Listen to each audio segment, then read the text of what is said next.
Tengan todos muy buenos días. Para mí es un placer compartir estos 60 minutos con ustedes.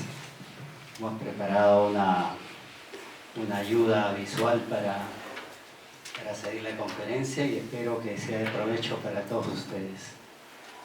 A ver, no pasa la...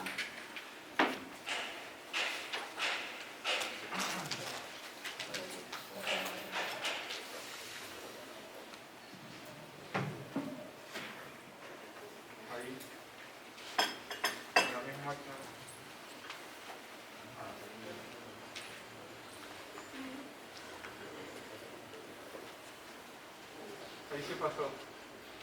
Está pasando.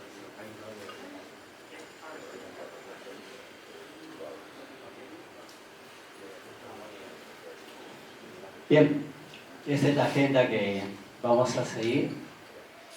Voy a primero pintar al país como oportunidades, después qué le falta al Perú para despegar y unas láminas de reflexiones finales. Bien, todos hemos vivido estos 30 últimos años, ¿no? Y hemos visto crecer a Perú. Este es el ranking de países, ¿no? En un periodo largo, ¿no? Del 2002 al 2019, ¿no? Nosotros ocupamos 2, 4, 6, 8, el 10º lugar, o sea, el 10º país de más alto crecimiento en el mundo en ese periodo. Esto es un mérito, pues hace 30 años, ¿quién se iba a imaginar que Perú iba a crecer en esta magnitud, ¿no? Estos son algunos de los fundamentos que tiene Perú, ¿no? Arriba a la izquierda, en el número 1, Perú es el país entre sus pares de América Latina el que tiene menos deuda pública, ¿no? Imagínense pues los que hemos vivido la época de los 90, ¿no? Y de repente encontrarnos en un país que es el menos endeudado entre sus pares de América Latina, ¿no? Arriba a la derecha, también el que menor déficit fiscal tiene, ¿no? Hasta el año antes de la pandemia, ¿no? Tercero, el que tiene las mayores reservas internacionales, o sea, que tiene más divisas en el Banco Central como respaldo, ¿no? De las operaciones del país. Y es el país en América Latina que tiene la menor inflación.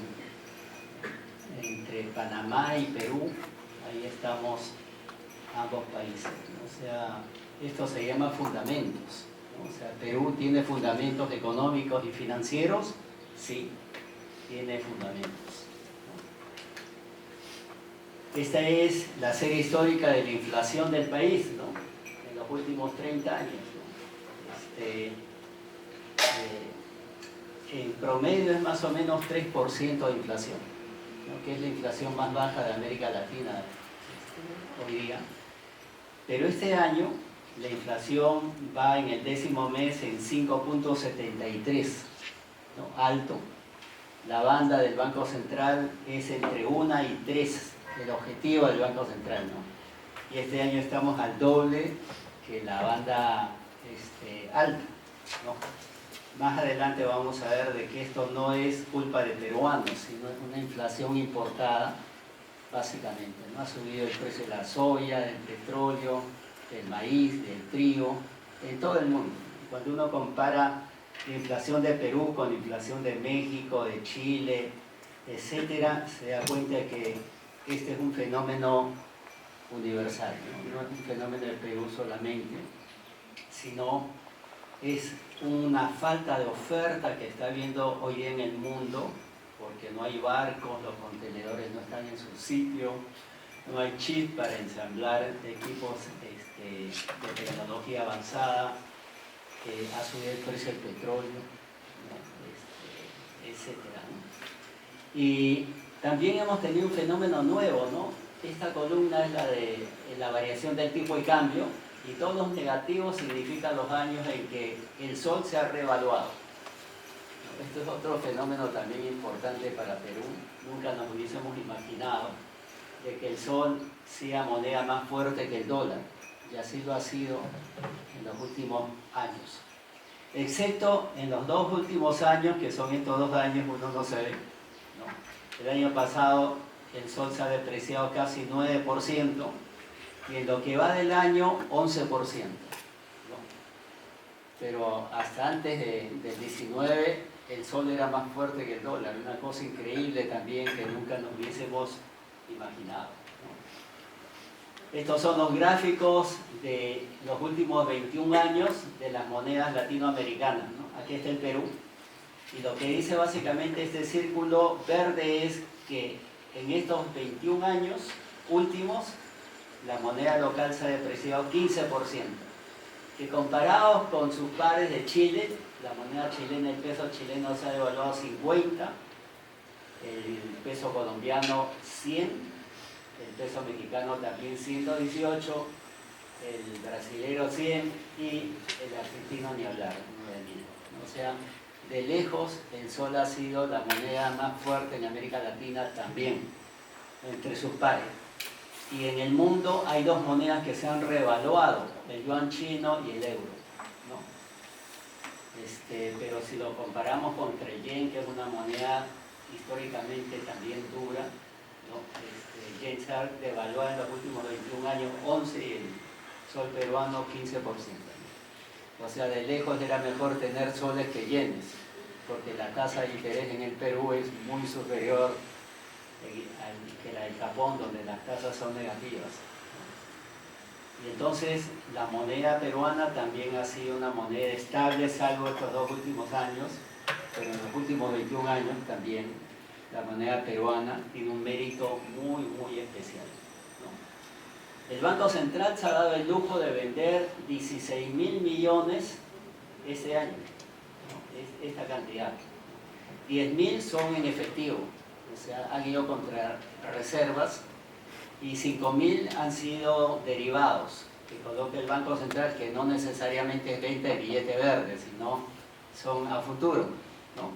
Pero el Banco Central ha hecho un esfuerzo para que estos motivos políticos que han asustado a los capitales nacionales no deteriore, digamos, a la población y al empresariado nacional. Ha tenido que salir a vender dólares para apaciguar, digamos, el mercado y para que este fenómeno de Pedro Castillo y las cosas que están sucediendo afuera no perjudiquen, digamos, de una manera importante a la población y a las empresas. Estas son el nivel de reservas que tiene el Banco Central. Tiene hoy día 74.499 millones de dólares de reservas. Esto es como el ahorro familiar, ¿no? Las familias ahorran en el banco por si acaso en el futuro hay una urgencia, se enferma el hijo, se incendia el departamento, para ese tipo de cosas, ¿no? De tal manera que si pasa algo de eso, uno va al banco, saca el dinero, paga y sigue adelante, ¿no? Para eso sirve el ahorro. El Banco Central, a nombre del país, también tiene sus ahorros.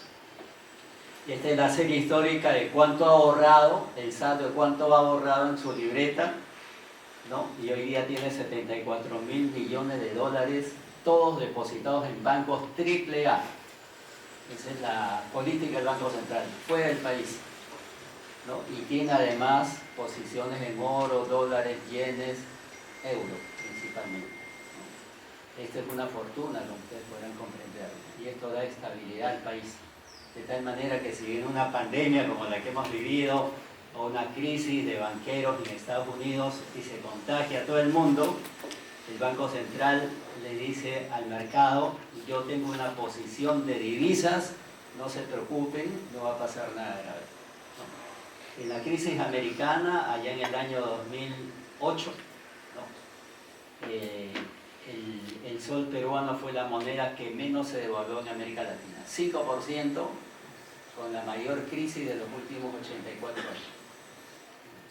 ¿Por qué? Porque el Banco Central tenía en el 2008, ¿no? Tenía 35.000 millones de dólares cuando estalló la crisis. Y los peruanos se asustaron como hoy día fueron a correr y a cambiar sus soles a dólares, el Banco Central salió a vender, perdió 5.000 millones de dólares en una semana vendiendo, pero teníamos 35.000 millones. Entonces acabamos el año con 30.000 y no pasó nada. El sol se devaluó 5%. Y esa es la fortaleza pues que tiene el país hoy día con 74.000 millones. La gente se ha asustado en estos últimos meses desde los resultados electorales, pero solamente para que tengan idea de la fortaleza que significa esto, es si todos los peruanos, personas naturales y empresas, corren al banco a cambiar sus soles a dólares, eso sería 54.000 millones de dólares equivalentes. O sea, si todos los peruanos sacan su plata del banco y lo convierten a dólares, el Banco Central perdería 54.000 millones de dólares vendiéndoles y le quedaría 20.000 millones de dólares de reservas todavía. ¿Se dan cuenta lo que les digo? O sea, la fortaleza que tiene hoy día el Banco Central en su posición de cambios es espectacular, ¿no? Nadie podría haber pensado que el Banco Central podría tener una posición tan buena. ¿Cuánto ha emitido el Banco Central en los últimos meses? No, 62.000 millones ha emitido, como lo ha hecho Estados Unidos, Japón, Europa. Y esto lo hacen siguiendo un modelo keynesiano, los bancos centrales, cuando hay crisis, ¿no? Cuando hay crisis, la economía se recesa, entonces los bancos centrales lo que hacen es emitir dinero, fabricar dinero y ponerlos en el mercado para que las tasas de interés bajen. Y entonces la gente y las empresas se animan a endeudarse, consiguen préstamos baratos y con eso salen a comprar al mercado y la economía se activa. Ese es el modelo keynesiano, ¿no? Y eso ha hecho Estados Unidos, ha hecho Japón, ha hecho Europa, ha hecho Brasil, Perú, Chile, todos los países del bloque occidental, ¿no? El esfuerzo que ha hecho el Banco Central es emitir 62.000 millones de soles y colocarlos en el mercado, ¿no? ¿Y esto ha originado inflación? Probablemente sí, algo de inflación, ¿no? Pero ahora estamos al contrario, ahora tenemos que recuperar esos soles porque la inflación está en 6%. Entonces, la idea del Banco Central es ahora hay que hacer lo inverso, hay que subir la tasa de interés y hay que extraer esta liquidez del mercado, pero no se puede hacer violentamente, sino despacio, ¿no? Y eso es lo que se nos viene ahora, es una subida de tasas de interés.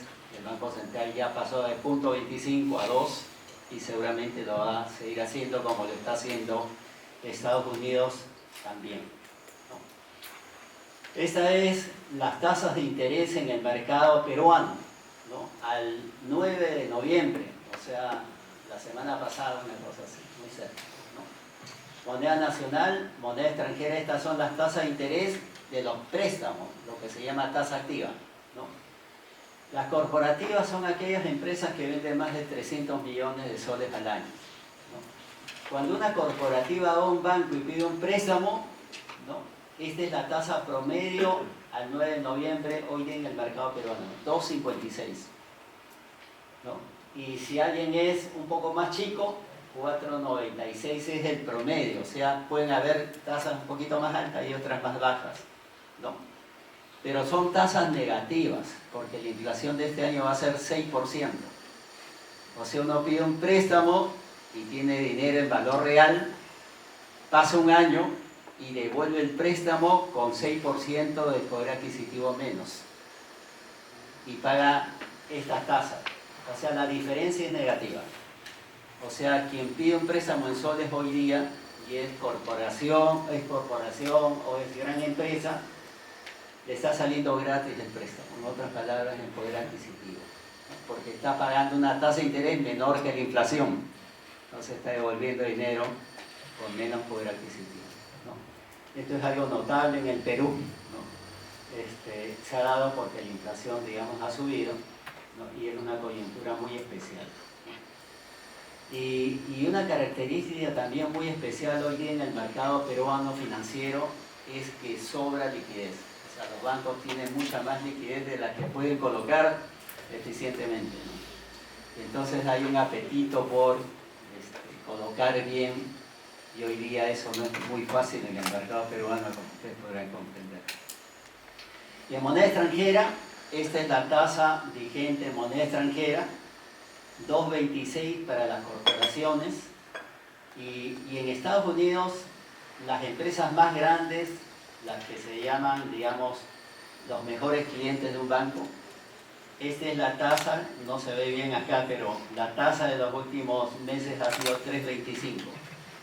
O sea, cuando una empresa como Microsoft va a un banco, ¿no?, y pide un préstamo, le dan la tasa al mejor cliente, que se llama el Prime, ¿no?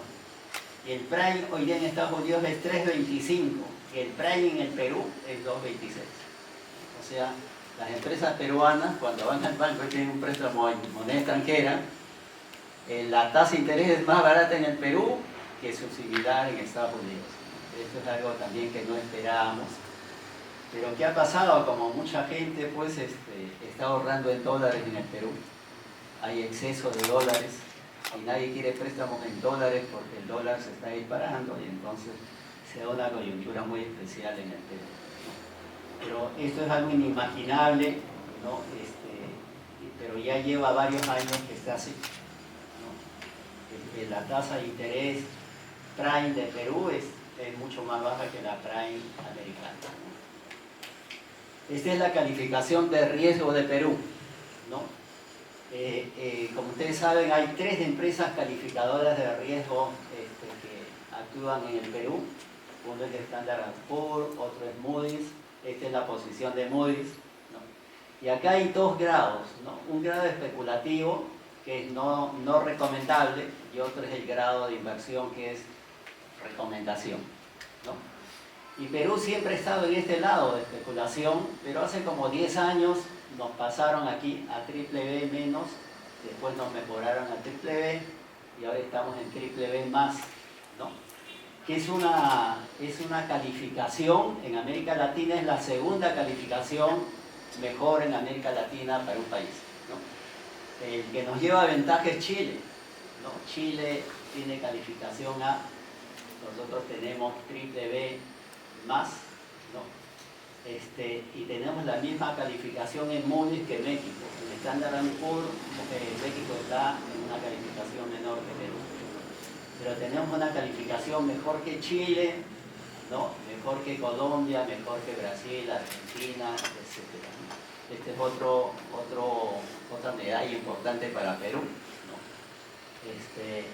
Probablemente con el gobierno que tenemos y las decisiones que están tomando, nuestra tendencia sea retroceder, ¿no? Quizás en los próximos meses veamos de que Perú baja, digamos, a triple B, ¿no? Y ese es el trabajo que tiene que hacer el ministro de Economía, de evitar que suceda eso, ¿no? Y una de las cosas que tiene que evitar el ministro de Economía es controlar la caja, el déficit fiscal, ¿no? Y si sigue emitiendo bonos para regalar dinero, entonces probablemente lo que va a suceder es que nos van a bajar de calificación en los próximos meses, ¿no? Va a depender mucho de lo que haga el ministro en los próximos meses, ¿no? ¿Qué está pasando con el principal producto que Perú produce y exporta, ¿no? Los minerales son el 60% de las exportaciones peruanas, es el mayor proveedor de divisas. La minería es la que para el presupuesto nacional, ¿no? Con los impuestos que paga, ¿no? Y esto es lo que ha pasado en los últimos 22 meses, o sea, los meses de pandemia básicamente. Fíjense, si medimos antes de la pandemia y hoy día, ¿no? Esto está al 9 de noviembre, el oro ha subido 20% en los últimos 22 meses. ¡Qué bueno!, ¿no? Si ustedes miran, Perú produce oro, sí, ¿no? Pero hay un dato bien interesante, ¿no? Se calcula que el oro que se produce informalmente en el Perú, o sea que no está en la estadística, ¿no? Y se exporta es 3.000 millones de dólares al año. 3.000 millones, ¿no? Que es una cifra bien alta. Si ustedes la comparan con el narcotráfico se calcula en 1.200 millones anuales de narcotráfico y el oro informal es 3.000. O sea, 2 veces el narcotráfico masivo. O sea, es un activo muy importante. Y si ha subido 20%, qué bueno para el país, ¿no? Qué bueno. La plata ha subido 36%, ¿no? El cobre ha subido 57%, que es el principal mineral que Perú exporta, de lejos, ¿no? Y esto significa, pues, para los mineros peruanos, significa 12 sueldos como cualquier peruano, y significa 32 sueldos por distribución de utilidades, ¿no? O sea, esto es algo maravilloso para los 100.000 trabajadores del sector minero, pero para el país también es bien importante, porque esto es impuesto a la renta, canon minero, ¿no? Es ingreso para las regiones, los municipios. Esto es una gran noticia, gran noticia. El zinc ha subido, el zinc ha subido 45%, que es también muy importante, el plomo 23% y el estaño 100%. La historia del Perú dice que la variable que mejor correlaciona el crecimiento económico del país es el precio de los minerales. Históricamente, cuando el precio de los minerales está alto, pero está bien, ¿no? Qué suerte de Castillo haber entrado en una etapa tan buena. Y entonces, hoy día deberíamos estar bollantes en el Perú, ¿no? Y probablemente el próximo año el precio de los minerales esté por ahí también, ¿no? Hoy día hay un problema de oferta, de crecimiento económico en el mundo, recuperando, digamos, los crecimientos que hemos tenido. Estos son los otros commodities que Perú produce, ¿no? Aquí tenemos el azúcar, tenemos 5 ingenios azucareros, el precio del azúcar ha subido 42%. Los que van al mercado se darán cuenta de eso, ¿no? El precio del azúcar doméstica se ajusta automáticamente con el precio internacional. Estos son precios internacionales, ¿no? Qué bueno para esos 5 ingenios. Ustedes ven los balances de los 5 ingenios, tienen unas utilidades bárbaras. El precio del maíz que comen los pollos, este es maíz amarillo duro, 54% de incremento, ¿no? Esto no es bueno para los que comen pollo, ¿no? Pero es buenísimo para los miles de productores peruanos que en la costa y en la selva siembran maíz. Es buenísimo, ¿no? Esto significa tener 50% más de dinero para gastar, ¿no? Esto es algo importantísimo. La harina de pescado ha subido 14%, el café en los últimos 3 meses ha subido 63%, ¿no? Comparado a prepandemia. O sea, prepandemia el precio del café cayó, pero en los últimos 3 meses ha subido y ha colocado en la serie estadística 63% de incremento con el precio prepandemia, ¿no? Esto también es importantísimo. Se debe a factores climáticos, etcétera, ¿no? Pero buenísimo para Perú, porque hay miles de peruanos que siembran café y viven del café en el Perú, ¿no? Hay que mirar estas zonas de afectación y qué bueno para ellos. El cacao se está recuperando, ¿no? Con el turismo probablemente el precio del cacao se recupere, ¿no? Ya viene el invierno en Europa, en Estados Unidos, entonces la gente necesita calorías y seguramente el precio del cacao va a comenzar a remontar y el precio del arroz también está un poco deprimido, ¿no? Pero esto también es buena noticia para los azucareros, para los maiceros, para los cafetaleros, para los que, digamos, están en la producción de harina de pescado, ¿no? Y hay que tener en cuenta también de que no solamente es que los precios han subido, sino que el dólar ha subido 11% además de este año, ¿no? Y 9% el año pasado. Y estos precios compiten, no solamente es precio, porque compiten contra las importaciones, ¿no? Y entonces ha subido el precio, pero también ha subido el dólar. Y entonces en el mercado local los precios han volado mucho más que estos que están viendo aquí. O sea, bueno para algunos, malo para otros, ¿no? El que come pollo, malo, porque ha subido el precio del pollo, pero para el que produce maíz, buenísimo. ¿Qué más datos hay para mirar al Perú y sus oportunidades, ¿no? Este es un ranking de 141 países, ¿no? Este es el fondo, ¿no? Y fíjense, en estabilidad macroeconómica, Perú de 100, no, ocupa el primer, de 141 países ocupa el primer país. O sea, en fundamentos estamos muy bien, ¿no? En infraestructura somos el 88, en capital humano el 81, en prácticas laborales 77, en institucionalidad bien bajo 94, ¿no? En adopción de tecnología de información 98, y en capacidad ¿para qué es? Para innovar el puesto 90, ¿no? El mundo, como ustedes saben, pues estamos viviendo un mundo de cambio violento, ¿no? Y es bien importante tener cultura de creatividad e innovación, ¿no? Y ahí no estamos tan bien, digamos, y estos son, digamos, los datos hacia adelante, ¿no? El país ha crecido, tiene estabilidad, tiene buenos números, tiene fundamentos, pero no está preparado para algo más, ¿no? Que es importante cuando vemos el Perú como posibilidad. Y eso se ha visto dramáticamente en la pandemia, ¿no? Perú es el país que tiene más decesos por millón de habitantes. Y estamos pues en el club de Bosnia, Macedonia, Hungría, Montenegro, Bulgaria, ¿no? Que son los países que han manejado, digamos,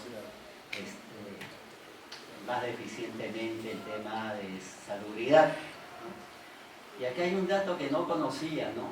De los decesos en el Perú, ¿no?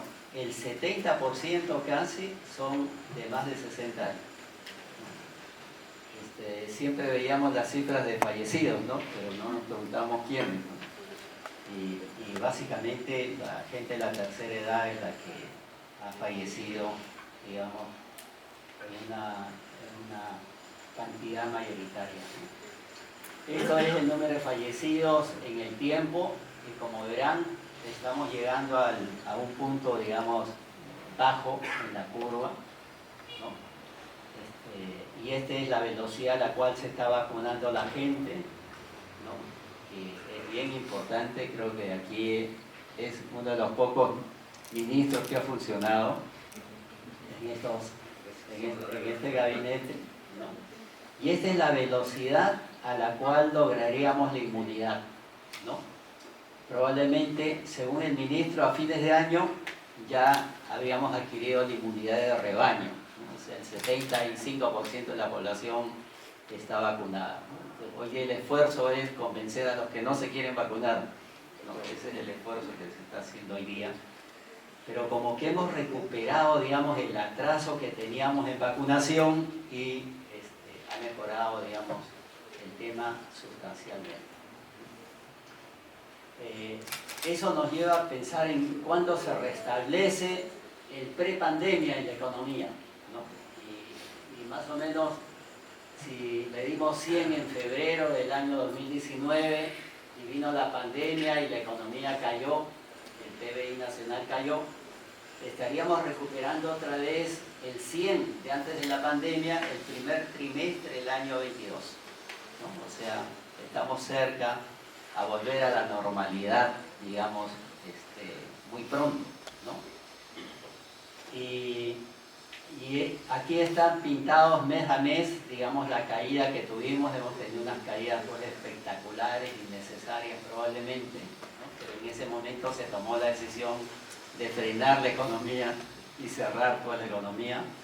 Y hoy estamos en este proceso de recuperación. Estos son los crecimientos mensuales hasta agosto, ¿no? Y hoy día el pronóstico es que este año vamos a acabar en 12% de crecimiento, que es, digamos, parecido a la caída que tuvimos el año pasado. Y este es lo que se llama un rebote estadístico, ¿no? O sea, caímos 11% y ahora se mide el 12% de crecimiento desde la caída, desde abajo, ¿no? Desde el suelo. Y entonces, probablemente el próximo año vamos a crecer un 3%, ¿no? Y vamos a volver a la normalidad, pero 3% no asegura, digamos, de que aumente, digamos, la empleabilidad en el país. ¿no? Porque para asegurar que los 350.000 jóvenes que salen de la escuela tengan trabajo, se necesita crecer encima del 6%, ¿no? Y entonces el problema de empleo no se ha solucionado creciendo al 3%.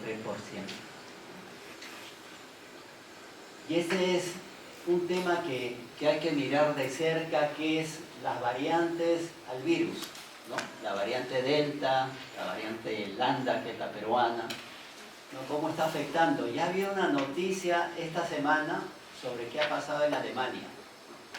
Los alemanes tienen más vacunados que los peruanos, ¿no? En Alemania el 67% de los adultos están con 2 vacunas, o sea, mejor que Perú en este momento. Sin embargo, el 10 de noviembre, hace unos días, en un solo día, en 24 horas, se detectaron 39.000 infectados. Esto, como ustedes saben, pues es la locura en Alemania, ¿no? Alemania está pensando en cerrar otra vez la frontera, porque si deja que esto siga, ¿no? Lo probable es que vaya a la 4ª ola, ¿no? Y si eso pasa en Alemania, puede pasar en el Perú también, ¿no? Y en el Perú ya hay, la variante Delta está presente, ¿no? Y entonces hay que andar con cuidado, ¿no? Esto todavía no ha pasado, ¿no? Y este tema hay que mirarlo de cerca, ¿no? ¿Qué ha pasado en Singapur? Descubrieron 1.000 casos de Delta y cerraron otra vez la economía. Y allá pues en Singapur, desde los países que controlan mejor este tema, todos los individuos en Singapur están monitoreados individualmente. Cuando detectan un infectado, saben dónde está o a qué horas con quiénes, ¿no? Y entonces se puede seguir esa huella para poder, digamos, hacer un cerco, ¿no? En el Perú no tenemos ese cerco y esperemos, ojalá que no suceda nada grave en los próximos meses. Pero si sucediese, ¿no? Eso se daría probablemente entre diciembre y enero, el pico más alto, y se infectaría más o menos 2.4 millones de peruanos si sucediese eso. O sea, si hay una tercera ola, y los estudios dicen que morirían entre 67 y 115.000 peruanos. O sea, eso es algo serio, hay que mirarlo bien. Todos estamos contentos hoy día con las cifras de fallecidos, pero esto no se ha acabado, ¿no? Y entonces hay que estar bien pendientes de ese tema. Ahora, con esta introducción les quiero mostrar, digamos, qué está pasando en el Perú, ¿no? Esta es la región norte del Perú, ¿no? Y estos son los proyectos principales que están, digamos, en camino, ¿no? Algunos más avanzados, otros, digamos, en proyectos esperando, digamos, la licencia social, ¿no? Otros trabados por motivos, digamos, burocráticos o por corrupción, ¿no? Los principales son aquí en La Libertad, la etapa 3 de Chavimoche. Este es un proyecto de irrigación exitosísimo, se está pasando a la tercera etapa y está parado, ¿no? Estos son 700 millones, esto es empleo, pues, ¿no? La agroindustria da muchísimo empleo en el Perú, ¿no? Y está parado por motivos de corrupción. La refinería de Talara está así en marcha, ¿no? Ha habido atrasos importantes, ¿no? Esta es la inversión más importante de esta región norte, 5.400 millones. La refinería está casi lista, los proyectos adicionales que le dan servicios a la refinería iban a ser implementados por el sector privado, pero al final Petroperú decidió de que deberían ser estatales, o sea, parte de Petroperú. Y eso ha hecho atrasar el proyecto y probablemente el próximo año estaría funcionando. En realidad no se debería llamar modernización, sino una nueva refinería. Y esto era una necesidad porque las normas técnicas de contaminación ambiental exigen de que las gasolinas que se consuman en el país no tengan 5.000 partes por millón, sino 5 partes por millón. Entonces está una reconversión, y ustedes han visto la Pampilla, ha reconvertido también, ha hecho el mismo proceso, ¿no? Se está construyendo una carretera aquí paralela a la Panamericana, una carretera que pasa por todos los pueblos de la sierra. Comienza en la frontera con Ecuador y acaba en la frontera con Bolivia, y une todos los pueblos de la sierra, que es el eje económico de la época del incanato, ¿no? O sea, se está reconstruyendo el eje económico del incanato y de la colonia, ¿no? Y ya ha empezado en este tramo 4, ¿no? Y ahora están trabajando un tramo que va hasta Pisco, ¿no? A la altura de Pisco, ¿no? Pero va a acabar en la frontera con Bolivia, que es importantísima también para darle valor económico a toda esa sierra que tenemos, ¿no? Acá hay un proyecto chiquito, ¿no? Que es Hidrovías Amazónicas, que consiste en hacer navegable los ríos de la Amazonía. Esto también tiene un contenido social súper importante, ¿no? Esto es dragar ríos para que funcionen como vías de comunicación, ¿no? Como carreteras en la selva, ¿no? Y esto es con satélite, con monitoreo de barcos, guiándolos por dónde deben ir. Toda esa tecnología que hay a disposición ya se licitó, ganó una compañía coreana, y hay algunas comunidades, hay litigios con comunidades que no quieren que se drague los ríos. Entonces está ahí parado. Vamos a ver cuándo se destraba eso. Todos estos proyectos rojos son minas. El 90% está en Cajamarca, ¿no? Cajamarca es antiminero, ahí está parado, ¿no? La vida de Cajamarca, que es una de las regiones más pobres del país, cambiaría si estos proyectos saliesen adelante, ¿no? Esa es una pena, pero esto es, diría, más político que económico-social, ¿no? Pero hay una fuerte presión para evitar la minería en esos lugares, ¿no? Y como verán, hay proyectos, sí, ¿no? Olmos es otro proyecto ícono que se está construyendo. También es un proyecto de irrigación, ¿no? Para hacer más campos de cultivo en esa zona. Esta es nuestra zona central. Todos los rojos son minas. La gran mayoría es ampliaciones, excepto minas Justa, Pampa del Pongo, son minas nuevas, ¿no? Estas están en construcción, ¿no? Estas son ampliaciones, Marcona se está ampliando, Leroya, Toromocho, pero aquí no hay antimineros, ¿no? Esto está caminando bastante bien. Otra cosa importante es la línea 2 del metro, que son 5.000 millones de dólares, ¿no? Estaba avanzando hasta hace 2 años a 1 kilómetro por año, que era una vergüenza, ¿no? Hoy día han acelerado un poquito más, pero ¿cuándo estará acabado esto? No lo sabemos, ¿no? Es uno de los proyectos importantes. La línea 1 ha sido exitosísima, ¿no? Ahora ya se están trabajando hasta el metro número 5 en proyecto. O sea, la idea es transformar, digamos, el transporte masivo en Lima. Ha aparecido este nuevo proyecto, que es el puerto de Chancay, de 4.000 millones de dólares, en una ubicación nueva al norte de Lima. Es importantísimo porque este va a ser el hub de puertos de Sudamérica, ¿no? El socio es una empresa china, es el mayor operador de puertos del mundo, que se ha asociado con la compañía Volcan, que es una minera, ¿no? Y están desarrollando este proyecto aquí, ¿no? Y a donde van a llegar los barcos más grandes del mundo, ¿no? Estos que llevan 300.000 toneladas, ese tipo de barcos que no pueden acoderar en cualquier puerto del mundo, ¿no? Y el proyecto consta de 15 muelles, ¿no? 15 muelles.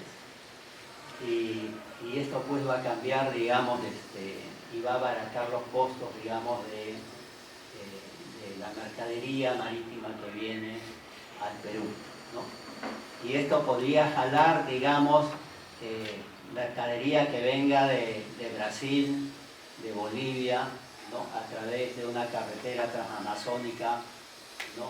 Que se está planteando también adicional, ¿no? Y entonces acá este es un proyecto estratégicamente importante para Perú, que ya empezó a construirse, ya están aplanando el piso, etcétera, etcétera, ¿no? Y la modernización del aeropuerto Jorge Chávez es otro de los proyectos que ya empezó después de 14 años, al fin, ¿no? Ha dado a luz este proyecto, ¿no? Y esta es la región, digamos, con más posibilidades de inversión.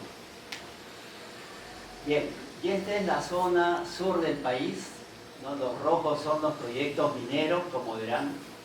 Perú tiene una posición minera muy importante, ¿no? La más importante de estos proyectos es Quellaveco, que ya está en construcción, ¿no? 3.000 millones de dólares, ¿no? Otro proyecto importante es Majes Iguas 2, es la ampliación de Majes, ¿no? Tiene algunos problemas con los comuneros del Cusco y de las alturas de Arequipa. El gasoducto del sur está parado, es el proyecto más grande que tiene Perú, 7.000 millones, ¿no? Ojalá que se vuelva otra vez al proyecto, ¿no? Y también están aquí, hay una central térmica de Samay, ¿no? Que es una hidroeléctrica que se está construyendo, ¿no? Bueno, y la carretera longitudinal que une la sierra que les comenté. Este es el potencial. Solamente para que tengan idea de lo que significa esto en términos de empleo, cuando se amplió Cerro Verde, que está en esta zona del sur, la mina Cerro Verde, en la ampliación se contrataron 12.000 trabajadores, bien pagados, ¿no? que movían la economía de Moquegua, Tacna, Arequipa, ¿no? Una vez que acabó la implementación de la ampliación, esa cifra se redujo a 3.500, ¿no? O sea, la etapa de inversión es muy importante para generar desarrollo económico, ¿no? Y entonces hay que mover estos proyectos. Perú sería diferente si empieza a moverse estos proyectos. Pero esto requiere pues de una confluencia de confianza, ¿no? Que hayan los elementos, digamos, en el ambiente necesarios como para que la gente meta mano al bolsillo y venga y aporte, ¿no? Especialmente los extranjeros. Esta es plata de dinero grande, ¿no? Y entonces se necesita confianza, estabilidad, y el anuncio de un cambio constitucional pone de punta pues, los pelos de estos inversionistas. Entonces hay que comenzar a limpiar esos temas, ¿no? Que traban, digamos, el futuro económico del país, ¿no? Bueno, Perú es un país de enormes posibilidades, ¿no? Como ustedes han visto, pues Perú es uno de los países bendecidos, ¿no? Chile tiene cobre, ¿no? Bolivia pues tiene plata, ¿no? Pero no tiene la cantidad de minerales como los tiene el Perú en diversidad, ¿no? Y entonces Perú, digamos, es un país realmente que podría vivir básicamente de la minería nada más, ¿no? Fíjense este dato entre enero y agosto del año pasado y enero-agosto de este año, estos son los ingresos por minería. Han pasado de 14.000 a 25.000 millones de dólares. ¿Se dan cuenta lo que significa eso para Perú? Y eso es por incremento de precios fundamentalmente, ¿no? Pero si Perú le diese pase a todos esos proyectos mineros que hemos visto, imagínense lo que sería Perú. Y hay una gran noticia de que se ha descubierto que en el Perú hay litio, ¿no? En Macusani, en Puno, ¿no? Y esto tiene que ver, digamos, con las estructuras geológicas, ¿no? Bolivia tiene litio, ¿no? Bolivia tiene salares, ¿no? Y generalmente donde hay sal hay litio, ¿no? Y entonces sí tiene sentido de que en Puno haya litio también, ¿no? Es un mineral un poco raro, no existe en cualquier parte del mundo, ¿no? Los sitios donde hay litio pues son Bolivia, Argentina, Chile, Perú, Australia, pero no es un mineral que existe en abundancia, pero es un mineral estratégico, ¿no? Los chips utilizan litio, todos los acumuladores, las baterías utilizan litio, ¿no? Y como ustedes verán, el futuro tiene que ver, va de la mano con el litio. La tonelada de litio vale $10.000 la tonelada. Eso es un mineral además caro, ¿no? Y raro. Y se ha descubierto en Panchani, en la meseta de Macusani en Puno, uno de los yacimientos de litio de más alta pureza, la más grande del mundo. Al comienzo dijeron 2 millones de toneladas, después dijeron 4 millones de toneladas, ¿no? Es una zona donde hay uranio, ¿no? Y entonces está mezclado el litio con el uranio y entonces no es fácil extraer el litio, ¿no? Pero digamos, para eso están los tecnólogos, ¿no?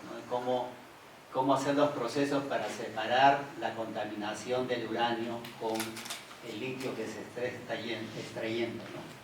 Pero esta es una gran noticia. Ustedes multipliquen, si fuesen 2 millones de toneladas de litio por $10.000 la tonelada, esa es una cifra muy grande, ¿no?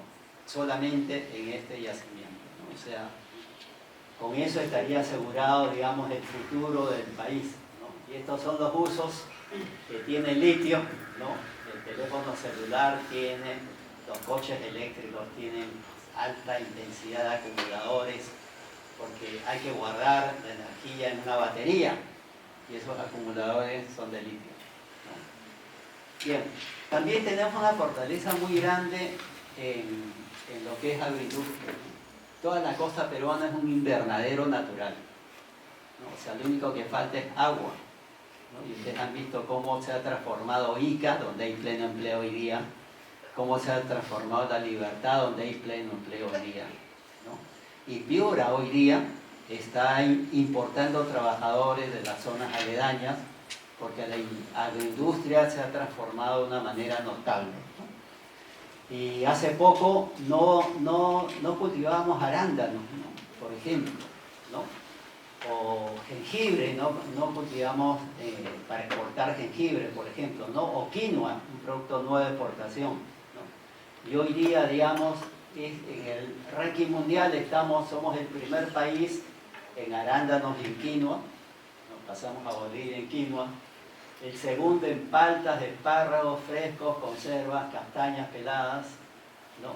El tercer lugar en jengibre, la pandemia algo bueno hecho con el jengibre, ¿no? Cuarto en uvas, mangos, arberjas, octavo en cacao, décimo en ajos, los cítricos, café, ¿no? O sea, tenemos una presencia, sí, podemos tener una presencia mayor, segurísimo que sí, segurísimo que sí, ¿no? Y aquí están los 10 productos de agroexportación, ¿no? Y cómo han variado en el tiempo la producción. Uvas y arándanos han aumentado de una manera notable en los últimos años, y esta es el monto, ¿no? La importancia que tiene cada una de ellas, ¿no? Uvas frescas, arándanos, ha ocupado ya el segundo puesto, mejor que paltas y granos de café, ¿no? Y es un cultivo de hace 3 años, ¿no? Pero hoy día ya hay plantaciones de 1000 hectáreas de arándanos en el Perú, ¿no? O sea, Perú es un país bendecido también con los climas que tenemos, ¿no? Y lo único que falta es iniciativa, ¿no? Y es como se ha ido incrementando el volumen de exportaciones, ¿no? Y ojalá que algún día la exportación de agroindustria sea equivalente a la minería, ¿no? Y entonces estaríamos mucho más diversificados.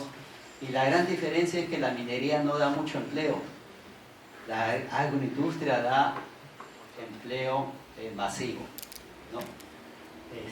Y entonces sí es muy importante este tema, ¿no? También tenemos un mar riquísimo, ¿no? Que hay que explotar, y todo lo que son hidrobiológicos, ¿no? por ejemplo, en el Perú, no se cultivaban las conchas de abanico, por ejemplo, o el paiche, ¿no? Se cazaban, ¿no? O sea, se explotaban los yacimientos, pero hoy día ya se está cultivando con mucho éxito, ¿no? Y estamos exportando, ¿no? Y ojalá que convirtamos la harina en conservas para darle mayor valor agregado, ¿no? Y entonces hay un potencial muy grande. Si ustedes se preguntan cuál es la riqueza más grande que tiene la Amazonía peruana, ¿no? Uno contestaría pues gas, petróleo, madera, ¿no? Cualquiera de esas cosas materiales, ¿no? Y lo que dice un experto es que lo que vale más en la selva peruana es la cantidad de espejos de agua que hay ahí. ¿Por qué? Porque ahí se pueden cultivar hidrobiológicos, en esas cochas, en esas lagunas, en estanques que se pueden hacer artificialmente, se pueden cultivar, digamos, todas las especies amazónicas, el paiche, la gamitana, el paco, el dorado, la princesa. Todos esos pescados que, esta carne de paiche es equivalente al pez que hay en el río Nilo en Egipto, que vale $14 el kilo en Europa. O sea, y el paiche engorda medio kilo al mes. O sea, puede ser un negocio estupendo, ¿no? para desarrollar, ¿no? Pero también podemos producir pulpo, lenguado, en cautiverio, ¿no? Como hacemos truchas o tilapia, ¿no? Entonces hay una riqueza inmensa que podemos explotar en el Perú. El turismo también es una cosa extraordinaria, pero es un país bendecido.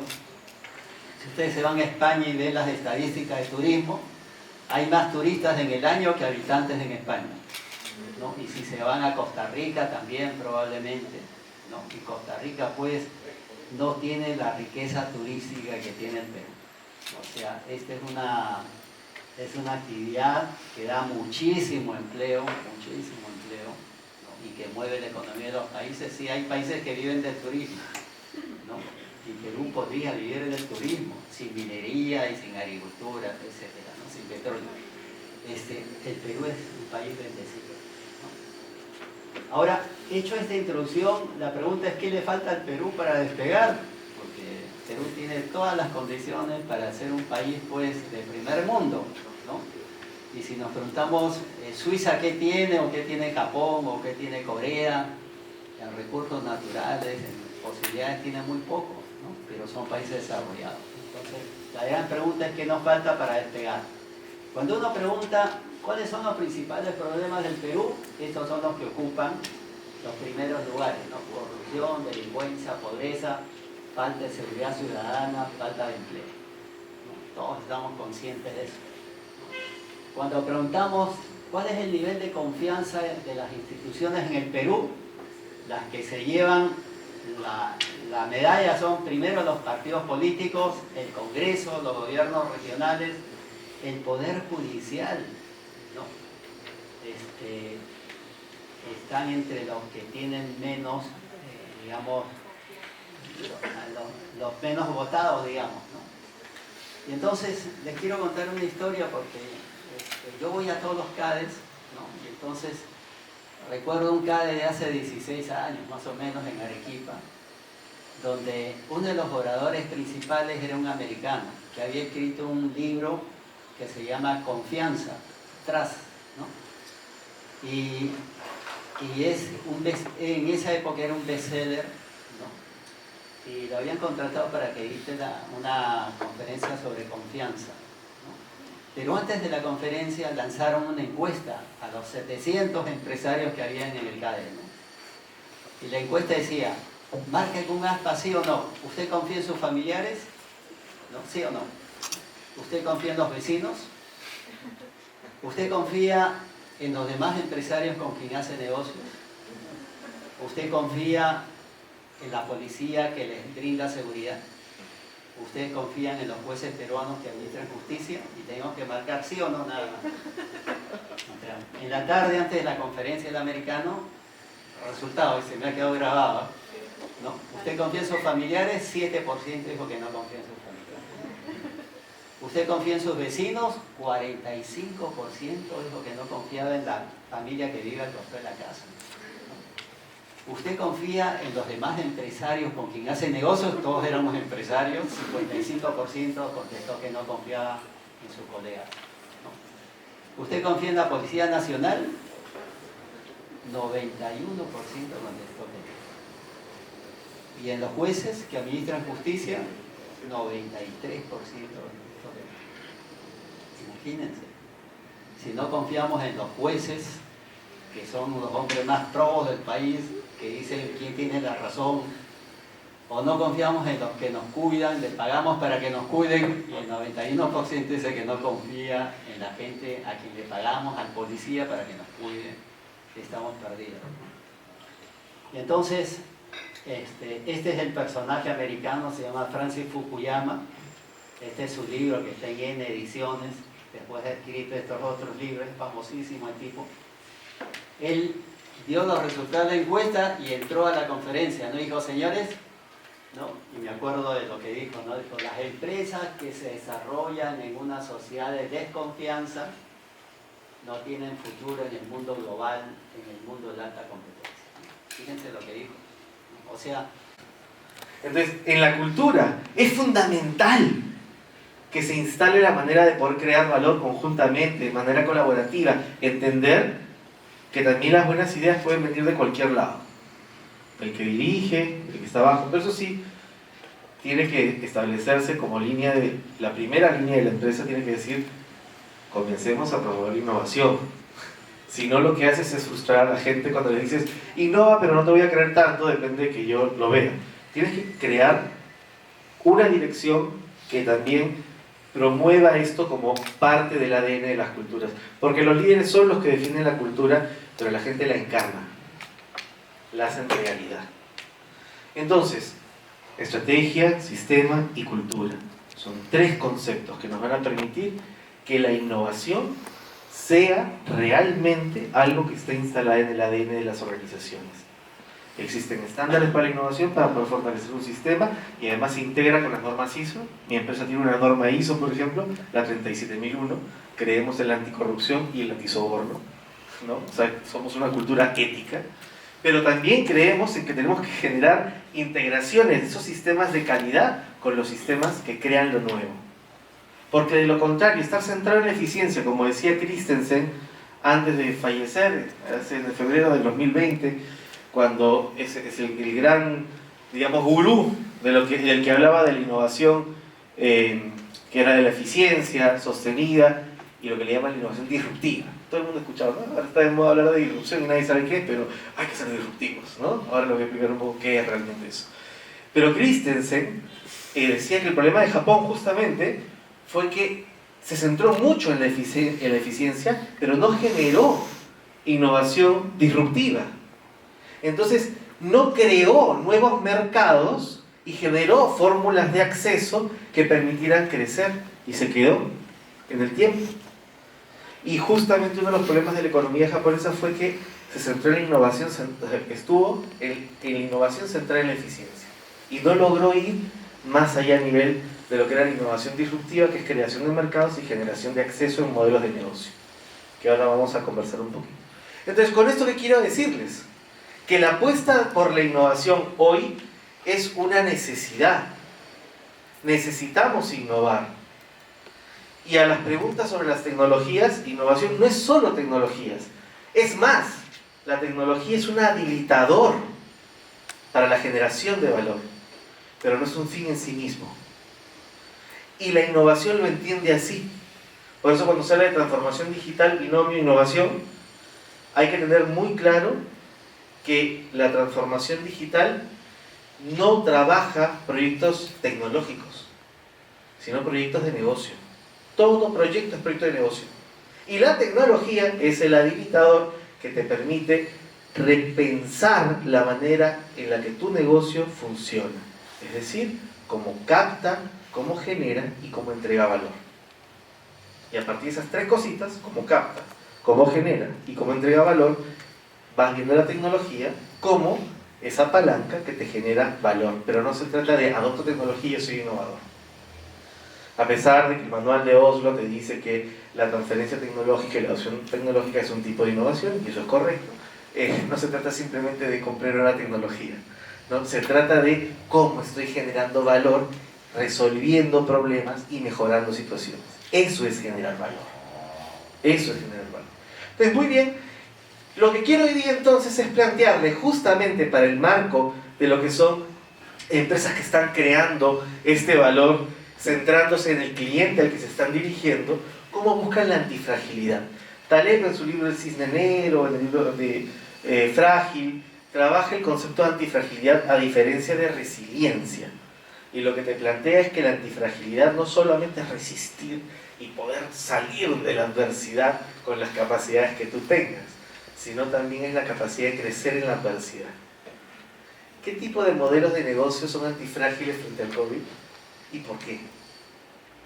Esto es lo que tenemos que pensar entre los empresarios hoy en día, ¿no? Y eso es lo que además yo siempre discutía, me acuerdo, con Daniel, él siempre nos ha ayudado muchísimo en Future Lab para poder crecer, tenemos nuestro socio, diría yo, ¿no? Porque realmente más que un asesor financiero es el socio que nos permite crecer, ¿no? Yo siempre digo, con Daniel se crece, ¿no? Hemos levantado fondos de inversión, fondos de capital, ¿no? Inversiones, en plena época de COVID, hemos desarrollado iniciativas, hemos formalizado de una manera increíble el sistema de gestión de la empresa, y justamente conversábamos que tenemos que buscar la antifragilidad en este contexto. Ese es el reto. Y les voy a dar algunos tips para eso, ¿no? Que creo que les puede ayudar muchísimo para entender cómo las ciencias sociales van metiéndose en el mundo empresarial a fortalecer esta capacidad de entender a los clientes de forma profunda. Entonces, el cambio desde, con y para nuestros clientes resulta fundamental. Tú no vas a hacer cambio si es que no partes de la gente a la que te estás dirigiendo. ¿Cuál es el valor que para ellos tiene lo que tú brindas? Entonces, cuando uno hace innovación, acá existen varios conceptos, ¿sí? Diferentes escuelas, el MIT, Singularity University, Harvard, Ulrich, con el caso de IBM, pero todos te dicen una palabrita siempre, outcome, ¿no? Outcome Driven Innovation, por ejemplo. La innovación que es conducida, impulsada por los resultados. No hay innovación sin resultados. Bacán. ¿Y dónde encuentro ese valor como resultado esperado? En el cliente. No en mi cabeza, en el cliente. Necesitamos entender qué es lo que está buscando hoy la gente. Y para eso quisiera plantearles esta imagen espectacular de diciembre del 2020. Una portada de The New Yorker, en donde ustedes pueden ver, ¿qué les parece aquí? Necesito sus opiniones. Y acá los voy a volver científicos sociales en 3 minutos. A ver, ¿qué ven aquí, por favor? Una reunión por Zoom. Hay una actividad que se está desarrollando. Califiquen, a ver, califiquen la escena. Desorden. Desorden. ¿Qué más? Apariencias, ¿no? Arriba y abajo hasta las piernas sin rasurar. ¿Es cierto? Estresada. Atrapada hasta... Atrapada, encajonada, enlatada. Incómoda. Apariencia. Muy bien. Entonces, normalmente así es como miramos la empresa.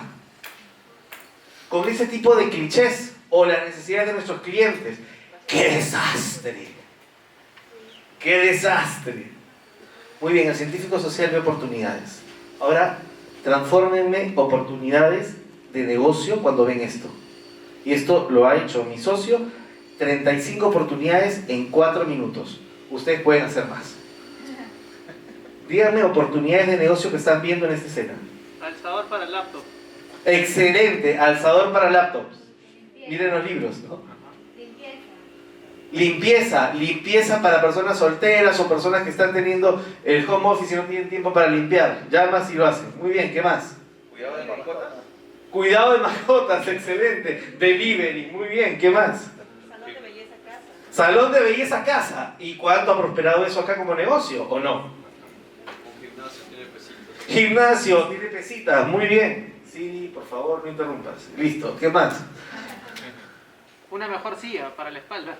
Una mejor silla para la espalda. Miren esa silla, ¿no? Qué incómodo. ¿Qué más? Un tacho. ¿Ah? Un tacho. Un tacho de basura. No hay tacho de basura ahí. El biombo. ¿Ah? Para poder adecuar el espacio físico.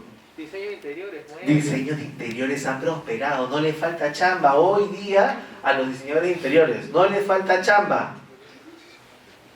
Y no porque sea el Zoom, sino porque quieres ver tu casa más bonita, porque paras ahí, pues. Bueno, se ve que hay quejas de delivery de Amazon. Sí, por supuesto. Nosotros una caja de Amazon. Hay una caja de Amazon, ¿no? Perfecto. ¿Se dan cuenta de la cantidad de oportunidades de negocio que podemos ver cuando observamos a la persona, su contexto y el tipo de interacciones que genera? En el Perú siempre somos expertos en echarle la culpa a la coyuntura. Somos expertos, ¿no? A una entidad financiera obtener dinero no para financiarse ellos directamente, sino para que básicamente libere sus límites operativos bancarios. Entonces les voy a explicar. Hay una entidad financiera y dice, ok, yo le presto a Luis Asociados $1 millón. Por ese $1 millón yo tengo límites operativos que cumplen. Y tengo que dejar guardada cierto dinero para responder respecto de cualquier tema que tenga que ver con Luis Asociados o con cualquiera de mis clientes. ¿Ok? Y así sucede, pero hay entidades financieras que no necesariamente están capitalizando ahora. Entonces dice, ¿cómo voy a seguir haciendo operaciones? ¿Y cómo voy a seguir dando préstamos si es que ya mis límites están al máximo, están al tope? Entonces hay alguien del mercado financiero que se le ocurre y dice, oye, ¿por qué no haces titulización? ¿Para qué? Tú tienes clientes con plata, ¿no es cierto? Que no quieren la tasa de interés del 2% que le das y quieres un 6%. Y también tienes clientes que necesitan financiamiento. Entonces, acá abajito, vamos por allá. Hay clientes con dinero que quieren una tasa distinta y un riesgo distinto, pero todavía eres tú, entidad financiera que confía, que le está diciendo, participa de este negocio. Y acá abajito van a estar los créditos que ese propio patrimonio fideicometido va a adquirir. Entonces, les voy a contar cuál es la magia de esta estructura. La magia de esta estructura es que el banco va a desembolsar el crédito a uno de sus clientes. El punto número 1. El siguiente minuto, ese patrimonio fideicometido va a comprarle al banco. Entonces, lo que les estoy tratando de decir en estas circunstancias es que si tú haces titulización, puedes deducir el 100% de los gastos financieros sin seguir con esta regla. Y gasto financiero incluye el costo de la titulizadora, las comisiones de administración y la comisión de estructuración. Entonces, literal, si es que tú estás dentro de este plano, es decir, si tú facturas un poquito más allá de 2.500 UITs, la titulización te sale gratis. Tener un titulizado te va a salir gratis, incluso puedes deducir el 100% de la deuda. Entonces, todos los que hacen negocios saben que la deducción es un vehículo increíble. Por eso, al inicio de los negocios, compran vehículos. Por eso, al inicio de los negocios hacen leasing. Por eso hacen un montón de cosas. Entonces, la titulización no es una forma de evasión. Para nada estoy hablando de evasión, sino básicamente de planificación tributaria. Funciona de una forma increíble. A partir de ahora, no sé si es azar del destino, no sé si es bueno. También está exenta de... La titulizadora es cara porque hace mi trabajo, pero es como contratar a un gerente general y es caro por los costos que me da. La estructuración, la administración del patrimonio fideicometido, me desanimo. Y ahora les voy a decir cómo se van a animar. Hay un cambio normativo que está aplicado a partir de este año, en realidad, del ejercicio 2021 en adelante. Antes ustedes podían deducir en los ejercicios 2019 a 2020 el 300% de tu patrimonio neto. ¿Ok? El 300%. Esto cambió. Hay una regla de subcapitalización que se ha implementado en tributación que ahora solamente te permiten, a partir de ese ejercicio, el 30% de tu vida tributario. ¿Eso a quiénes les impacta? A todos, porque todos han vendido menos en temporada de pandemia. Todos han facturado menos en temporada de pandemia. Entonces, vas a solamente deducir el 30% de vida tributario. Muchos toman leasing para deducir, porque básicamente el leasing no te sirve para nada más que para básicamente administrar contablemente tus cuentas y haces todo lo que tengas que hacer.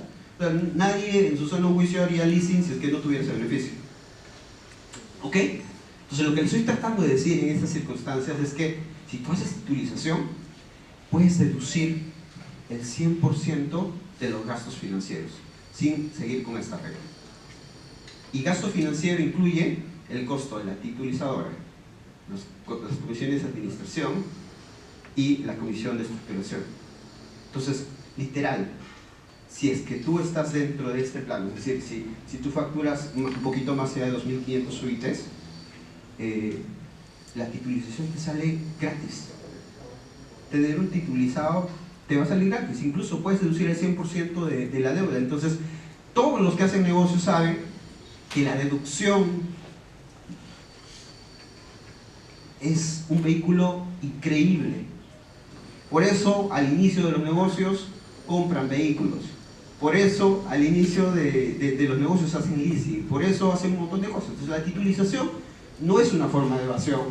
Para nada estoy hablando de evasión, sino básicamente de planificación tributaria. Funciona de una forma increíble a partir de ahora. No sé si es azar del destino, no sé si es bueno. También está exenta de esta regla la compra de facturas en algún momento. Entonces, es bastante interesante. Y creo que con eso les he graficado un poco y de manera general lo que es una titulización de activos. ¿Para qué te sirve? Para obtener dinero. Y ahora, si tú quieres tener una buena tasa, podrías ir a cualquier entidad financiera, efectivamente, a cualquier entidad que quiera darte dinero, que no sea un banco, y le puedes decir, voy a titulizar, ¿quieres comprar los bonos que yo tengo y tengo estas garantías y todo lo demás? Y probablemente vas a ir buscando empresa titulizadora, y siempre hay una que se va a ajustar a tu medida. Porque el crédito no depende de los buenos o malos que seamos, el crédito depende del riesgo que efectivamente estás. O sea, si tú eres una empresa que está, no sé, pues todavía en crecimiento, no estás dentro del punto de equilibrio, probablemente sea mucho más cara. ¿Ok? Pero vas a obtener financiamiento que probablemente el banco no te dé. Pero si tú estás ya por encima del punto de equilibrio y tengas todo ese tipo de cosas, yo he visto operaciones dentro de este mercado menores al 6% de tasa, porque existen garantías creíbles. Entonces, imagínense, a plazos mayores que lo que normalmente te puede dar el banco. El banco te da máximo 3 a 5 años, y eso estamos hablando de... Puedes hablar de titulizaciones que con programas como líneas de crédito puedes llegar a 10 años emitiendo y tener básicamente la provisión de fondos para todos tus negocios, para tus campañas y para lo que efectivamente necesites. Así es que, qué gusto haber compartido con ustedes estas pequeñas ideas de lo que es la titulización. Yo trabajo en titulizadoras Suras. Si tienen preguntas, si tienen alguna duda respecto a la titulización, yo quedo 100% a su disposición. Muchas gracias por este día. Hola, buenas tardes a todos. Muchísimas gracias. Saludos desde México. Brevemente, ya que me tocó ser el último, voy a tratar de ser lo más ameno, tratar de aterrizar los temas. Este es un gran tema. El comercio exterior para Perú es gravitante y todo el mundo está interconectado. Voy a partir hablando un poquito sobre quiénes somos. PLG y a que pertenece a una alianza que se llama Vento Logistics Alliance. Somos una empresa que nace y que está muy fuerte en Centroamérica, y para no darles toda la historia, son 20 años. Perdón, ¿sí ven la presentación? ¿No? No la vemos, Víctor. Vemos, creo que tu Zoom tienes que poner para compartir la presentación. Es que aquí me sale que sí estoy compartiendo, perdonen, ¿no? A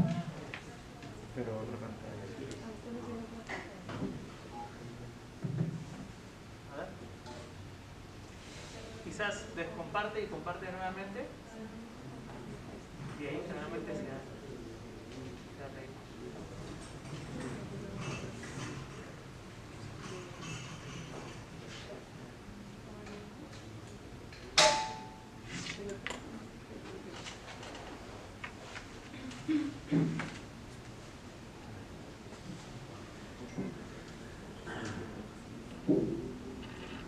Perdóneme, pero no puedo, no sé qué pasa con el sistema.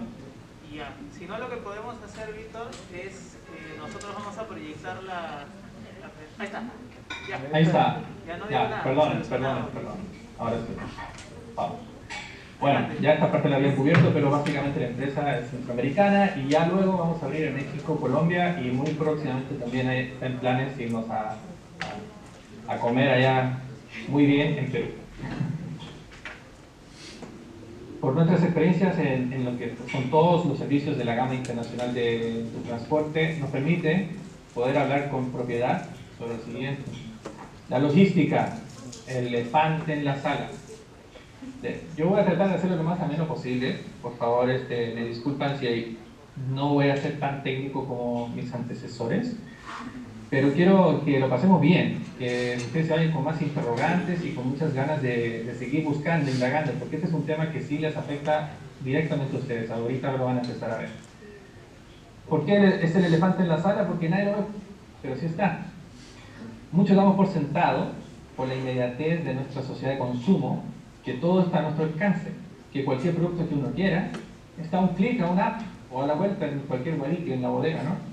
Pero pocos tienen acceso a conocer la tras bambalina, ¿no? De lo que significa que un producto, que es un teléfono, llegue de donde se fabricó hasta sus manos. Para ello voy a adentrarme un poquito a hablar de lo que son los hábitos de consumo.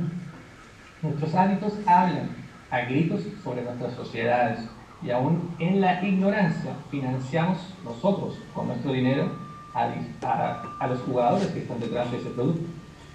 ¿Sabían ustedes, por ejemplo, y aquí voy a ser un poco polémico, que el atún, un producto tan accesible, ¿no?, y barato a la vez, tan básico, tiene un enorme impacto si ustedes lo compran de alguna empresa que pues sí se comporta bien? Generalmente se sabe de que hay el atún que viene del sudeste asiático, pues no quiero hablar mal de un país en específico, pero existe información relevante de que no hay formalidad en el trabajo, hay trabajo prácticamente en condiciones de esclavitud, trabajo infantil, la calidad, ¿no?, la salubridad también está en cuestión. Entonces, todas estas cosas tienen un impacto y nosotros con nuestros hábitos de consumo tenemos un deber y también una responsabilidad, y todo esto moldea a nivel mundial nuestra logística, porque al final nosotros somos los que logramos que el producto llegue hacia ti. Y bienvenidos sean ustedes a realmente a conocer un poquito más de lo que es este mundo tan oculto, pero a la vez tan divertido y a la vez tan gravitante en la vida de uno. Vamos a empezar con algo como una novela. Eras una vez un mundo donde se pensaba que el humano controlaba sus destinos y todo en el planeta, pero parte de ese control era para obtener productos cada vez más accesibles, o sea, más baratos, competitivos. Pero eso solo se logra, muchos piensan, comprando barato, pero en realidad no. El secreto que está detrás, tú puedes comprar un poquito más caro que la competencia, pero el secreto está en la logística. La logística es la clave para poder ser competitivos, y no solo es comprar barato, es que hay que ser eficiente del punto A al punto B.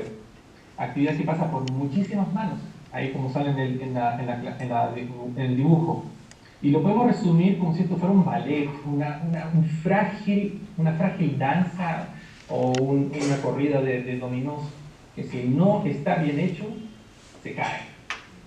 En el siglo XX, voy a retroceder un poquito, se tenía el concepto de la logística de la resiliencia, ¿no?, del cero riesgo. Entonces había una cultura de que tenían todos los productos en stock y a medida que la demanda pues salía. Pero eso también es costo, porque tener almacenado carga o productos en una bodega pues implica costos. Entonces, al final, por la demanda, por la necesidad de bajar costos, pues se trata de estirar al máximo y se presiona la cadena logística para evitar la mayor cantidad de tiempo en bodega y las manos intervinientes, prácticamente con el deseo de que el producto llegue prácticamente, ¿no? desde la fábrica, lo más cercano al punto del consumidor, usted. Entonces eso nos puso ya en evidencia porque, adivinen, llegó el COVID, vino a manipularlo todo. Y este ballet quedó en evidencia de que era muy frágil. El COVID lo cambió todo y la logística debió adaptarse y seguirán las innovaciones. Y aquí me voy a detener un poquito. No todos tienen la misma suerte de poder hacer home office o homeschool, pero para esta presentación vamos a enfocarnos en ese segmento que es el más amplio de las personas que estamos actualmente nosotros ahorita platicando. Las personas por estar confinadas y por restricción de movilidad dejó o limitó el consumo de servicios. Por ejemplo, ya dejamos de viajar o vacacionar mucho, ¿no? Ahorita pues tratamos de que nuestra oficina, que es ahora tu casa, o tu aula, pues también está en tu casa, hacerlo lo más cómodo. Entonces ahí empezó el consumo de más computadoras. Hay gente que pues se mantiene fit, entonces compraron gimnasios prácticamente para su casa, y así puedo especular y especular. Entonces me voy a enfocar en los computadores, que es el hito, ¿no?, más importante en lo que es este segmento más consumidor. Incrementó la demanda de manera sustantiva de los microprocesadores y hay una escasez brutal. Y más encima, tuvimos la mala suerte de que hay una intersección ahí muy fuerte con la geopolítica, porque hay una fuerte disputa en lo que es China y Estados Unidos. Entonces ese es un dolor adicional, ¿no?, autoinfligido, que es más allá del problema que el COVID trajo. Y Taiwán está de por medio porque Taiwán es el mayor productor de microprocesadores y ya saben que hay un tema muy fuerte con eso, ¿no? Entonces pasó el tiempo y nos hemos acostumbrado a vivir con este bicho, ¿no? Hay vacunas, la sociedad se está reinsertando a una nueva realidad, esta versión híbrida que me permite estar con ustedes estando en México, pero estando hablándoles a ustedes en Lima. Pero estamos muy, muy lejos de estar funcionales a niveles de pandemia. Y aquí viene una parte muy interesante. Quizás muchos lo han visto en sus empresas, u otros pues están enterados por la prensa, pero Asia es nuestra mayor fuente de comercio, ¿no?, de donde compramos la mayoría de los productos. Y por esta situación del COVID, pues todo de alguna manera se descompuso, ¿no? Y con esta demanda agregada, pues faltan contenedores, faltan 500.000 pesos, que es el equivalente a la unidad medida de los contenedores de 20 pies, que es el más estándar, más pequeño. Y quiero adentrarme, darles una información adicional que es muy interesante. China, como es de partida, es el más fuerte de todo lo que es la producción en Asia, tiene una política contra el COVID muy, muy, muy fuerte. Apenas detectan una infección, sea en un aeropuerto o en una fábrica, son capaces de cerrarlo eso y mandar toda la gente a cuarentena. Entonces, si ya hay una capacidad detenida de producción o de transporte, se agregan en esto de que eventualmente, si abrieron una semana, pues pueden cerrar dos a la siguiente, y así vamos acumulando y acumulando este efecto. Más encima, la fabricación está tan fuerte que simplemente no alcanza de por sí la capacidad de actualmente en China si siguieran trabajando normal. La mano de obra en China, por ejemplo, ya no es la más barata del mundo. Y hay presiones salariales y los costos de vida se han subido muchísimo. Por lo tanto, también China está perdiendo competitividad. También hay otro tema que poco se sabe, pero sí se logra saber en la prensa, de que hay una falta de producción energética en China. China prácticamente produce su energía eléctrica a través de la quema del carbón, que es la más barata. Pero hay serias restricciones. Necesitamos una empresa con un buen plan de negocio, un buen producto, un buen plan de escala, pero también ellos pueden generar el impacto social. Me imagino que ustedes tienen mucha experiencia con el lado de comercial. La pregunta tal vez un poco más interesante, ¿qué significa un buen impacto social y cuáles los vinculados entre los dos? Para nosotros, buen impacto social significa la habilidad invertir en una manera para apoyar específicamente agroindustria, pescaría, pero otras áreas. Pero para mí, Perú tiene mucha innovación, hay muchas empresas que ya tienen éxito. La pregunta es cómo podemos escalar. Y sí hay desafíos, específicamente cuando tú discutes de la selva, por ejemplo, la sierra. Hay muchas empresas que quieren crecer, quieren ayudar al país, pero les falta administración financiera con madurez, les falta control sobre los precios. Ellos producen materia prima, por ejemplo, y ellos no pueden manejar los precios del mercado mundial. Y la pregunta es, ¿por qué no pueden procesar? Cambios incluso a nivel legislativo.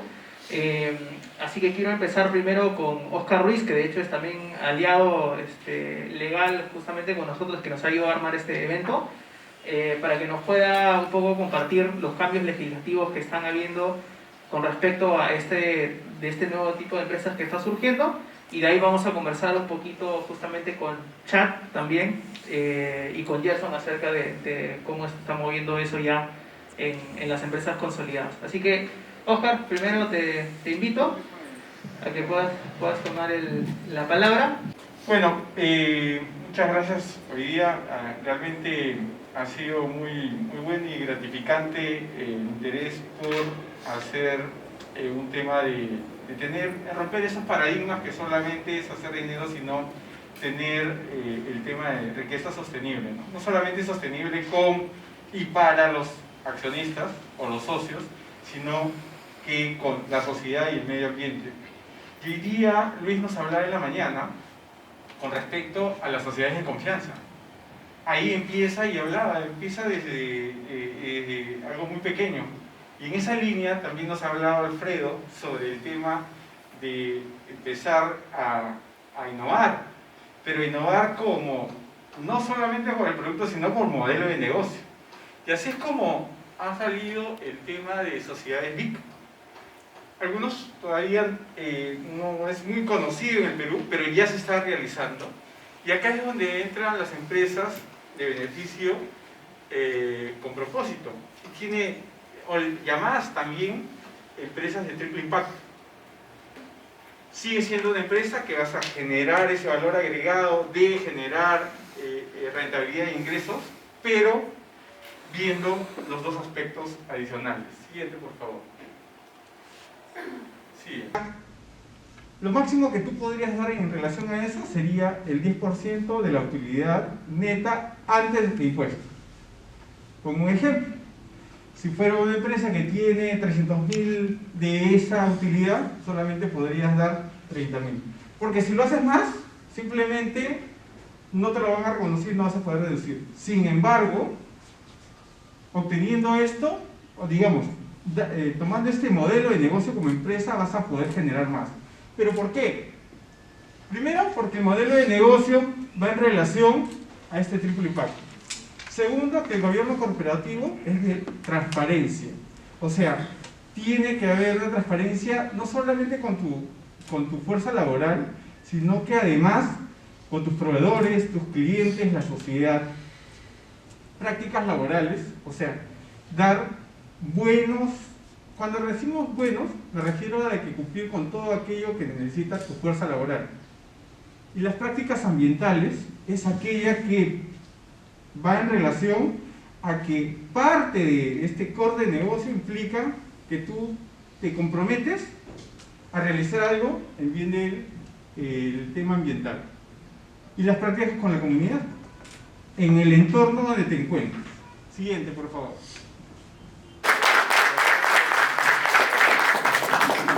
Hemos puesto líderes por zona, porque estamos solamente en Lima al día de hoy, pero nos hemos dividido como Lima Norte, Lima Centro y Sur y Lima Este, y desde esa manera estamos operando a nivel de capital humano y captación también de recursos de capital humano.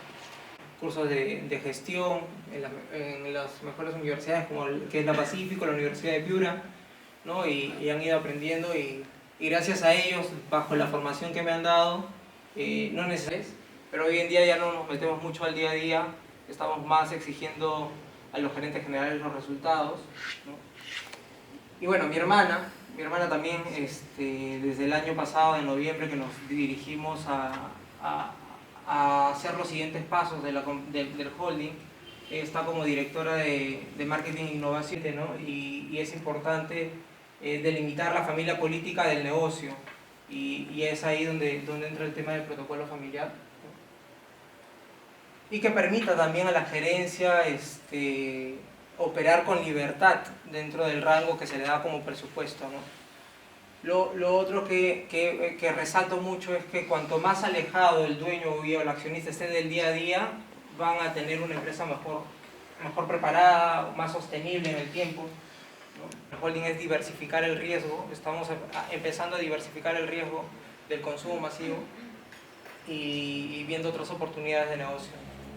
Siempre también pensando en generar sinergias con el grupo, ¿no? Bueno, justo levantaron con Future Labs Alfredo Persico. Me gustó mucho la introducción de cómo ve las oportunidades de negocio que pueda haber, ¿no? Y esto también yo lo aprendí de mi padre, ¿no? Como les dije, es un emprendedor por naturaleza, ¿no?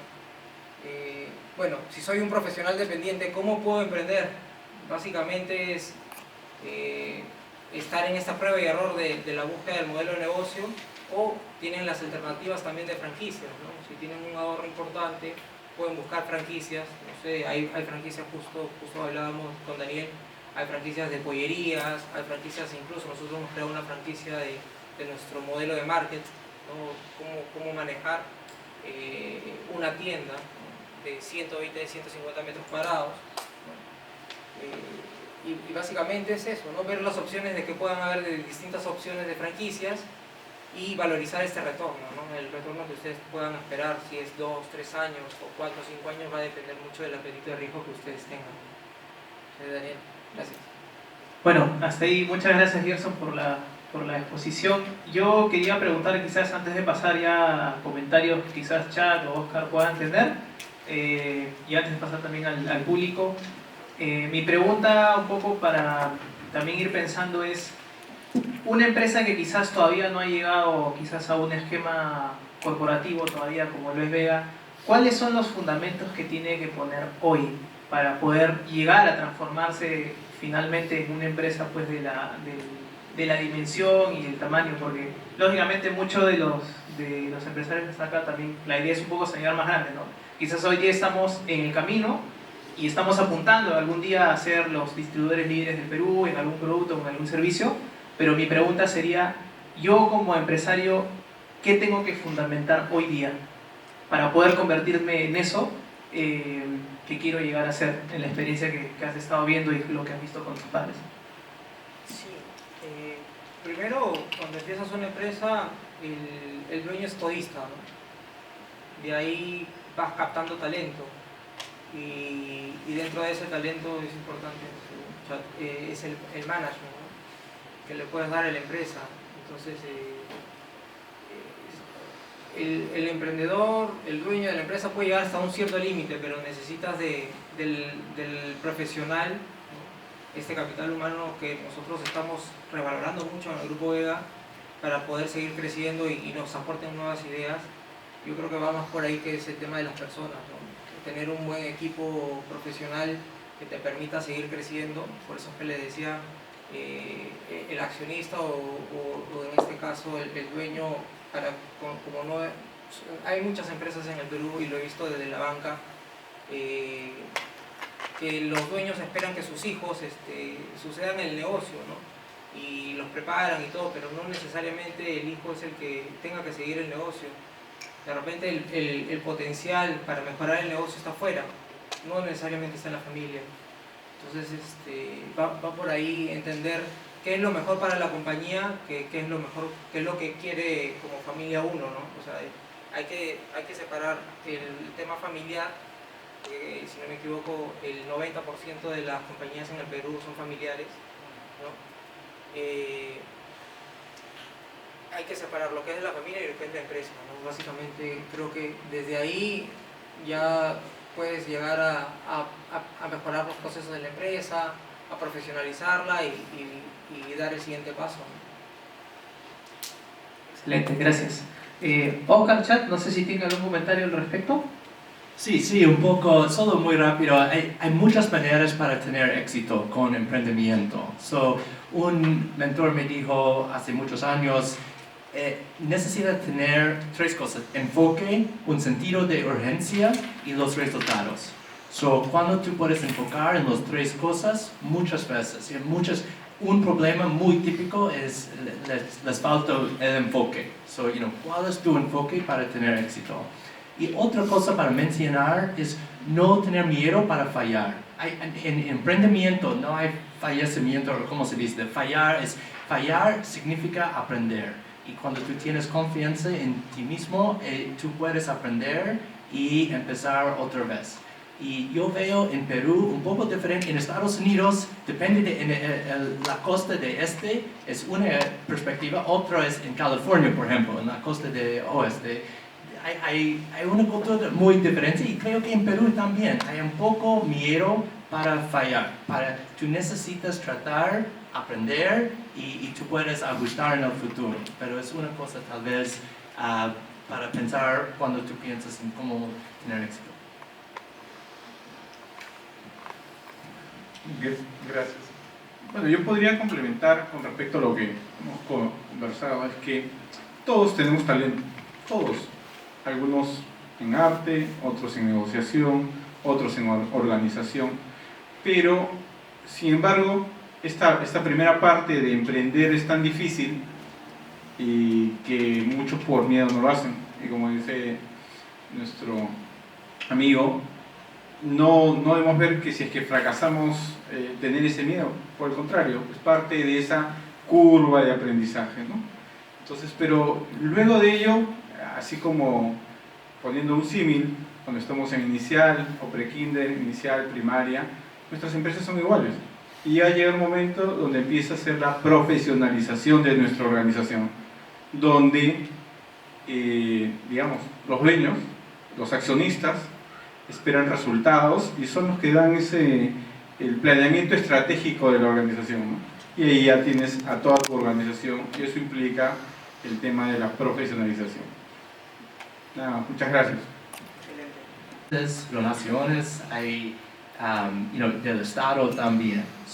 Para mí es siempre una pregunta: ¿qué monto de tu patrimonio tú puedes dejar para recibir el financiamiento? Y te recomiendo, muchas veces es mejor para esperar hasta que tú tengas un producto bueno para recaudar patrimonio. Tú puedes demostrar éxito con un cliente, por ejemplo, o un producto. Cuando tú ya tienes, entonces tú puedes empezar el ciclo de es venture capital, es patrimonio, es deuda con inversionistas de impacto, o es deuda de un banco, o es capital en los mercados públicos. Creo que necesitas considerar muchos factores, pero siempre hay fuentes de capital que pueden ayudarte. Y financiamiento no debe ser la razón para no crecer. La pregunta es, ¿qué fuente? ¿Qué financiamiento? Y tú necesitas encontrar el financiamiento se cuadra con tus necesidades. Que se inician de una manera informal, ¿verdad? Porque ya ven que tenemos desafíos familiares, los que dan un financiamiento, y a lo largo de la mañana hemos hablado mucho de la confianza. Entonces, sí me gustaría saber qué consejo se daría a estos empresarios y empresas que se manejan en términos informales. Informarnos de las normas, ¿no? Yo siempre soy muy apegado al tema de las normas y las leyes, porque al final, de pasar de lo informal, porque he tenido clientes dentro del centro de Lima, ¿no? Y que le daba financiamientos en la banca, tenían una venta boleteada y la otra que era... Primero que empieza, pues, que empieces a tener un emprendimiento de sobrevivencia. Pero para seguir pasando a los siguientes niveles, necesitas conocimiento. Y claro, algunas veces no hay la oportunidad de poder ir a una universidad o especializarse en tal o en cual cosa. Entonces, mi sugerencia ahí sería que ahora, con el tema de las comunicaciones y de la forma, por ejemplo, Ministerio de Producción, el Ministerio de Trabajo, y así sucesivamente, la misma SUNAT, tienen información que te permite determinar. Y lo otro, existen también asesorías, si yo no puedo solventar una asesoría, existen también en los colegios profesionales o en estas entidades asesorías gratuitas. Entonces vas avanzando. Y eso se llama conocimiento. Gracias, Gerson. Gerson, ¿tú le quieres dar entrega a Gustavo? Y además viene con catálogo para que pida más. Soy Trujillo, así que si están pensando, de repente podemos conversar. Ya, una foto ahí. No, además le estaríamos regalando a la misma empresa su regalo. Creo que canastas le van a sobrar esta Navidad. Ya, a ver, otra vez. 1, 2, 3. Gabriela me escribió anoche diciendo que quería venir, así que tomó una buena decisión.